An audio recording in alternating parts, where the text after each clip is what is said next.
CyberConnect 2's new entry in the Little Tail Bronx series, Fuga Melodies of Steel, was a really great indie strategy RPG that, despite how genuinely good it was, hadn't got a lot of attention since its initial 2021 release, much to my surprise. Despite the original game taking until February of last year to sell 150,000 copies, we thankfully still managed to get a sequel for it that released the same year. And while the series' sales numbers have thankfully picked up a bit since then, with the series having now sold a collective 450,000 copies between both games, according to the official website, I still can't help but wish those numbers were a lot higher. Like, if I'm being completely honest here, guys, while I was shocked at how poorly Fuga 1 sold, Fuga 2's sales really do have me feeling more sad than anything, because it's such a wonderful hidden gem. Fuga 1 was a great game that became one of my new favorite strategy RPGs and got me really interested in experiencing more of the universe CyberConnect 2 created with Little Tail Bronx. But with it improving on and refining pretty much everything the original game did gameplay-wise while also having a story that's just way better, I couldn't help but love Fuga 2 even more, and it's honestly really sad more people haven't played it at all. So join me while I try and convince you to give Fuga Melodies of Steel 2 the chance it deserves, and maybe even the first game if you haven't played it at all. Taking place 1 year after the first game, our 12 heroes, led by now 13-year-old Molt, are visiting Gasco's new capital, Faro, at the request of Lieutenant Muscat in their investigation of the Tyrannus. Now, for the uninitiated who haven't seen or played the first game, the Tyrannus is a colossal ancient tank the kids used to defeat the Burman army a year prior that comes equipped with a weapon called the Soul Cannon that runs on the life force of children and, according to this game, can apparently regenerate somehow. Back to the investigation though, for unknown reasons the Tyrannus refused to open the door at all, so they haven't had the chance to investigate the tank's interior until the kids showed up to open it for them. However, the tank goes rogue and starts attacking the city shortly after Hana, Britz, Sok, Boron, and May go inside it to help the Gasco army investigate, with the 5 of them having been mind-controlled by a mysterious boy named Jill, who was sealed inside the Tyrannus up until a year ago. So joined by the daughter of Gasco's president, Vanilla, who's here because she is understandably upset at Jill for killing her father with the Tyrannus during the attack on Faro, the crew set out in the Tarascus, the Burman made equal to the Tyrannus made by the last game's main villain, General Hax. Interestingly though, the Tarascus actually made an AI copy of him to help run the tank after he was defeated in the last game that, thankfully for the kids, isn't the same person at all, despite sharing memories. So now armed with the Tarascus, the crew set out to rescue their friends from Jill, all the while having to deal with the now autonomous Burman war machines the locals call Burman Geists, that were mysteriously reanimated for probably Jill-related reasons. Compared to the story of the first game, Fuga 2's has a lot more going on, and while I did really like Fuga 1's story despite how kinda minimal it was, what we've got here is frankly just a lot more interesting, and a lot harder to talk about without spoilers. Yeah, like I'm gonna be completely honest here guys, a lot of the reasons I like this story as much as I do involve spoilers, so forgive me if I get a bit light or just vague on certain details. Real quick though, for those of you who haven't played the first game at all, while I would highly recommend playing Fuga 1 before 2 for the best experience possible, I do actually think enough context is given in-game for what happened previously that you might be fine if you wanted to start here. Anyways though, the biggest thing Fuga 2 improves on over the first game's story is definitely with the writing. Now don't get me wrong here, I liked the writing for the first game, but for the main cast, barring Jin and Britz, the most they had going for them was how charming and in plenty of cases how adorable they could be. This time around, the game leans a good bit harder into the darker elements of the story, and while I'm very hesitant to talk about them in detail, needless to say, it really affects the main cast, especially Molt. Honestly, Molt actually grew to be at minimum one of my favorite characters in the series so far after this story. Without going into detail, he really grows into his own as a leader for the kids, and as you can imagine, he becomes a lot more interesting as well. As for everyone else though, most of them I like just as much as I did the last game, with the exception of Jin, Hana, and Wappa, who for reasons I can't discuss became even better or just more interesting for me across the board, especially Wappa. Like, I was fairly positive about her before, but I gotta say, she really grew on me here, and I'm not gonna lie, Fuga 2 really made me understand and appreciate how great she is as a positive anchor for the team. As for the newcomer to the team Vanilla though, I really liked her. She makes for a really good addition to the crew, who was a really great part of the story. And I really like her interactions with the other kids, especially Britz, who as an ex-Burman soldier she has some nice link events with. Now, in regards to the game's main villain Jill though, he was a really good villain and an even better character, who for a number of reasons really expanded on the universe's already interesting lore in ways I really liked, and that's all I can say without spoilers. As a whole, though, I really loved the story this time around. It's by far the biggest improvement in Fuga 2, which is great because even if I did like it, the story was honestly the weakest aspect of the first game. Now, in regards to the presentation, though, it's more or less the same level of quality it was in the last game. The artwork is as lovely as before, and all of the backgrounds and models look just as nice. I gotta say though, I do really like the designs for the Exo-Tyrannus you acquire further in the game and all of the Bermangeists. The Exo-Tyrannus, aside from just looking cool, goes further in making the tank feel more like a metal beast with this new horn-looking thing and the almost eye-like, windows, I think, on the front. As for the Bermangeists, though, I really like how decrepit and taken over by plant life they all are. Even without context, it gives off this feeling that these war machines were just left to rot and one day started moving completely on their own. I also like how the plant bits are actually incorporated and made into new attacks for them as well, like the Geists that have these flowers growing on them that they can use for a variety of effects. Then we have these other Bermangeists that are just weirdly fleshy. These fellas give off a much creepier and for some people will definitely give off a grosser vibe than the other ones, and honestly, as someone who low-key really enjoys survival horror games like Signalis or Crow Country, I kinda love it. My favorite of them is the variation on the dome bosses. This thing rolls up looking all innocent with it being pink and having kitty ears. So you can imagine my surprise when the hatch opens and instead of a gun tower like normal with this enemy type, there's just this big purplish brain thing. You know, now that I'm saying this out loud, only now am I realizing just how much all these kids are gonna need therapy when they're older. Especially since in the first game, the tanks and such had actual people in them, meaning they have killed a lot of people. Anyways though, I want to give a quick mention to Fuga 2's soundtrack, because as far as the music's concerned, it's just as good if not arguably better than Fuga 1's soundtrack.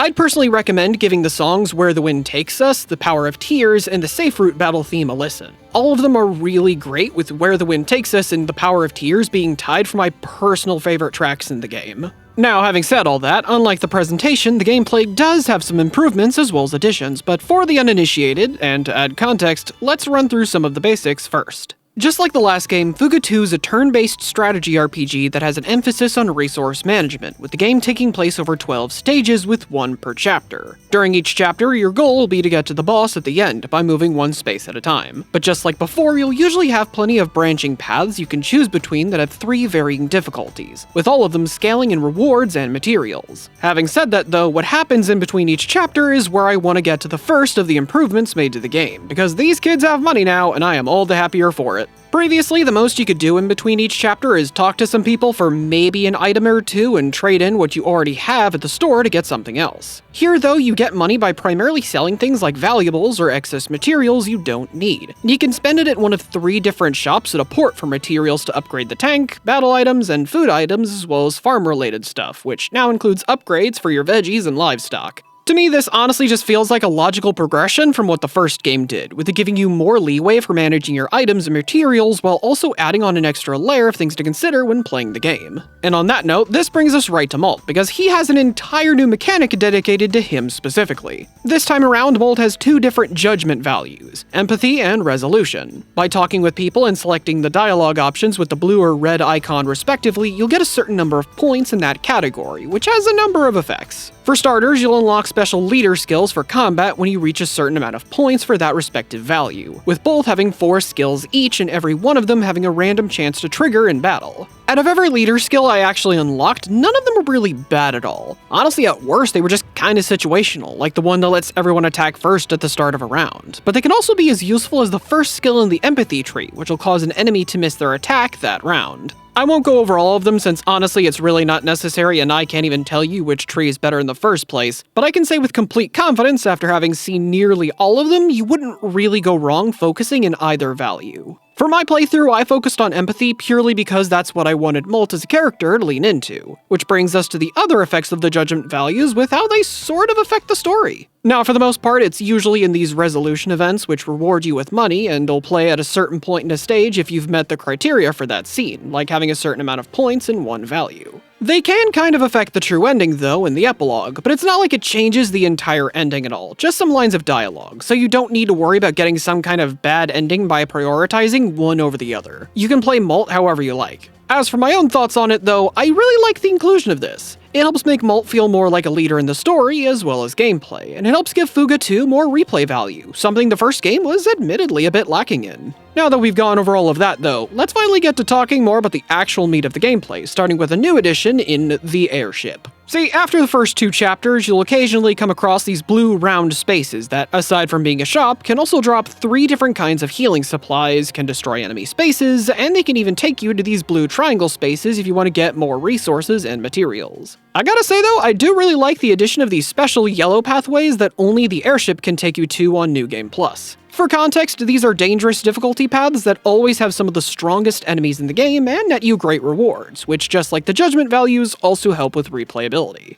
Now, there are a couple of little things I want to go over real quick before getting to the combat itself, starting with runes exploration from the last game. These are mostly the same with you taking 3 of the kids into a sort of puzzle-focused mini-dungeon, trying to find materials and treasure while dealing with monsters using your strangely effective toy gun. This time around though, they've added these red and yellow crystals, which can view a single shot with either fire or electric properties for some extra puzzle solving involving these vine-covered walls and these eye switches. It's a little thing, yeah, but honestly, the extra puzzle elements make ruin sections a bit more interesting and fun to play through for me, cause in hindsight the first game's ruin sections were a bit lacking, with the only puzzles being these walls you need to shoot down. Secondly, let's talk about the intermissions, which are also mostly the same from the last game. For context, these are moments and stages where you'll be given 20 action points to use for upgrading your tank, interacting with the crew to raise your affinity for support skills and special link attacks, and other miscellaneous things like cooking, farming, etc. My thoughts on this are almost entirely the same as the last time. I enjoyed interacting with the crew, and just like last time, I really like the Fire Emblem-esque support conversations Fuga calls link events, and upgrading the various parts of the tank using materials I earned was just as satisfying for me. That being said though, I do like that they took out the chance for things like tank upgrading and cooking to fail and replaced it with a kind of higher success instead. Failure never came up at all for me in the first game because the chances are so low, but I'm not gonna lie, it's something I was always dreading would happen out of the fear I'd waste materials. Now, having said that, if you highly succeed on something, you'll usually end up using less materials in whatever you were making or upgrading. But in the case of scrap fishing, you'll actually end up pulling extra materials for that haul, which is honestly incredibly useful. On a different note though, I also like the bonus experience they added to the wish list. I never brought it up in the previous video at all, but the wish list is a set of things each kid wants to be done during that intermission, and when completed, we'll have them start with their mood raised to whatever their wish indicates after the intermission ends. This time around, if you complete enough tasks on the wish list, everyone will get some bonus experience, and while I don't know if this was a totally necessary addition,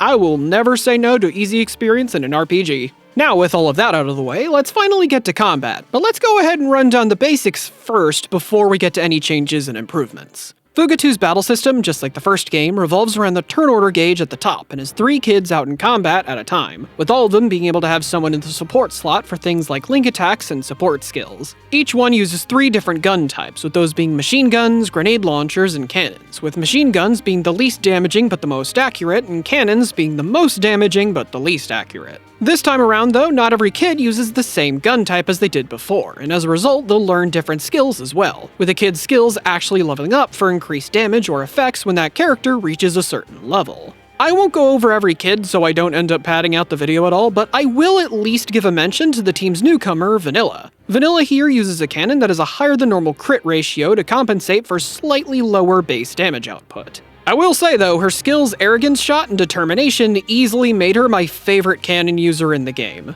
The former completely ignores an enemy's armor, which is awesome to have on a cannon, and Determination heals the fear as well as injury status on an ally, which for context, halves accuracy and cause the KO status respectively. Now, having said that, the battle system itself is mostly the same as before, but given that I loved Fuga 1's battle system, that's far from a bad thing. Fuga 2 does, however, fix one of my very few issues with the first game. In the first game, during fights, you had the option of firing the Tyrannus' child-powered, one-shotting superweapon, the Soul Cannon, if you got under half health at the cost of permanently sacrificing one of the 12 characters. Even ignoring the fact that this locked you out of the true ending, the fact that using the Soul Cannon at all requires you to permanently burn something as valuable as an entire party member made it not really worth using at all. Thanks to the kid's new tank, though, this is no longer a problem. This time around, you'll have the option to use the Tarascus' own super weapon, the Managarm, and instead of completely draining the kids of their life force, it just renders them unconscious until they can rest in the tank's dormitory. And you also won't get experience for that fight if it's used. Now, while Fuga 2 is arguably a bit harder than the first game, I never personally needed to use it at all. Heck, I only used it when I did so I could have footage of it for the video. But I really like that this game's Soul Cannon equivalent is actually worth using if you need it. On that note though, the Soul Cannon is still a mechanic in the game, but a much more interesting and nerve-wracking one. See, AI Hacks here is a bit of a pessimist, so during important boss fights, if the tank gets to half health, he'll come to the conclusion that the crew's totally boned and he'll forcibly put a random child in the Soul Cannon, and you'll have 20 actions, not turns, actions before it fires. The HP threshold for this can actually be lowered though by praying to the spirit of the Tyrannus right before the end of that stage, with you being able to pray a maximum of 3 times for 6 AP total. Now, how much HP it lowers the threshold by, I legitimately couldn't tell you at all, but from experience, once or twice should give you plenty of leeway if you're worried about taking too much damage. As for my own personal thoughts on this, I really liked what they did with the cannon. It adds a nice, tense new layer to boss fights that keeps you on your toes and strategizing, while also using the cannon in a much better way than what the last game did.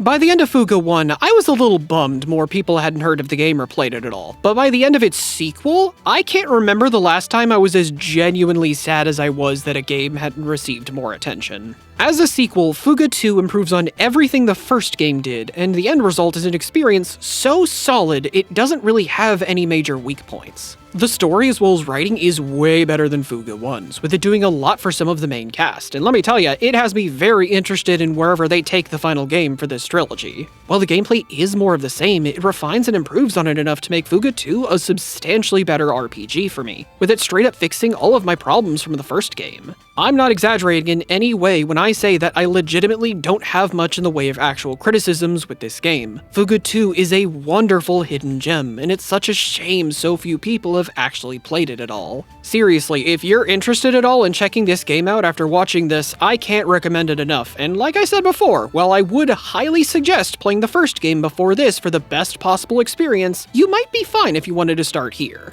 That being said, thank you all for watching, like and subscribe if you enjoyed the video, and I hope you all have a nice day.